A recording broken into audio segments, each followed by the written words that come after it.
My name is Joseph Rich, and I am the director of The Polar Truth. And when I read it, I just felt for many reasons, undergraduates here at Towson, it's an age group that is the age group of the undergrad students, and it was issues that they're really dealing with in their life, not just the HIV issue. It just seemed like it was a really important piece to do with this particular group of actors at this time. The author of The Polar Truth is Yuri Klavdiev. He is a Russian playwright. I believe he's in his early 30s. He's young, but a very popular young playwright right now in Russia, particularly with this movement of new Russian drama. He used to be so good to me. He's so fine, and he's not anymore. Now he does nothing but drink. She's covered in bruises. Yeah. That's my job. So I heard you. What's his name? Where's he live? We'll get in the car. We'll go to family visit. My name is Caitlin Joy. I'm playing the character of Marina in The Polar Truth. My character Marina is a young woman in Norilsk, which is a city in Siberia, Russia, and she's HIV positive. And she's very different from the other characters in the show because all the other characters seem to come from hard backgrounds, bad childhoods. They've been living on the street for a long time.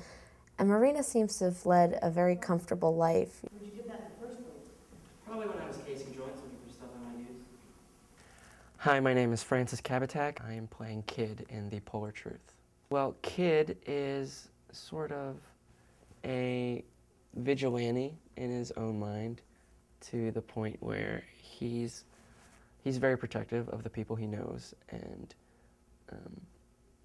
asserts himself to the point of extreme violence. He looks out for himself, and he's got all the things he needs until he runs into some other people that sort of change his world and make him realize that what he's been doing isn't exactly the best path.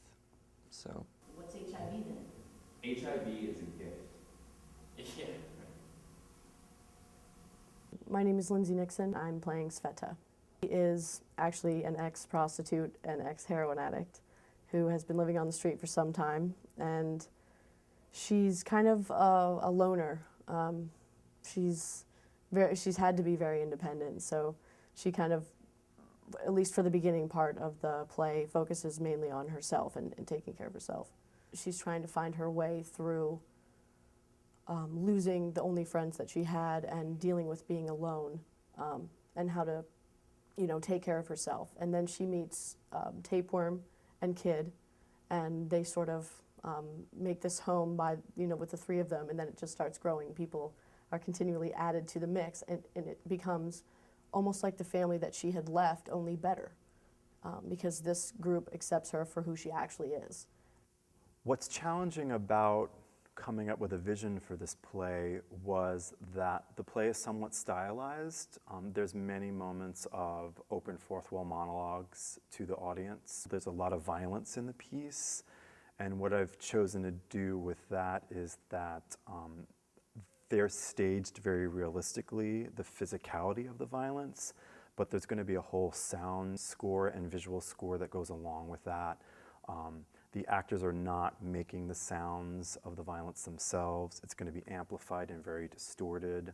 There's going to be film projections, blood splatters, and things like that. So it makes it very stylized in the reality of it at the same time. And that's something visually that's really important to me throughout the piece, this kind of rift between what is real and what is not. My name is Michael Puri. I play Sasha in The Polar Truth. I've also written music for Polar Truth. Sasha is a badass.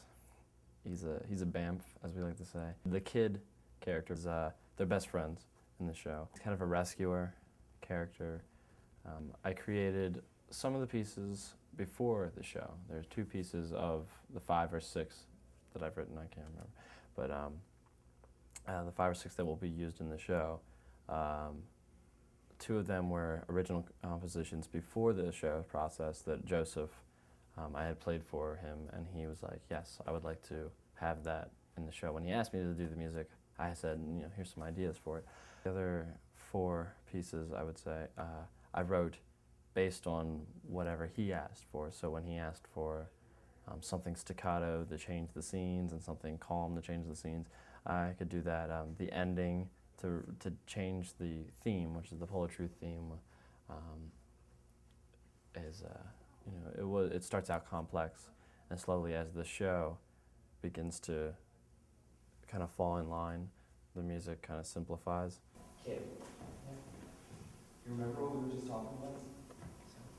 You want to try it? You like God? You want to?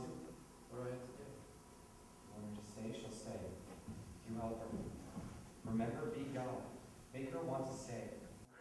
I think with many plays about such desperate subject matters as this one deals with, it's very hard to walk away with a sense of hope. And I think what Yuri has done with this play is he leaves the audience with a sense of hope. And the focus is not about the illness so much as it is what these characters overcome because of their situation.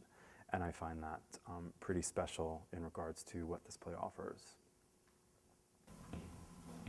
The truth is HIV, because HIV shows what a person's worth in real terms.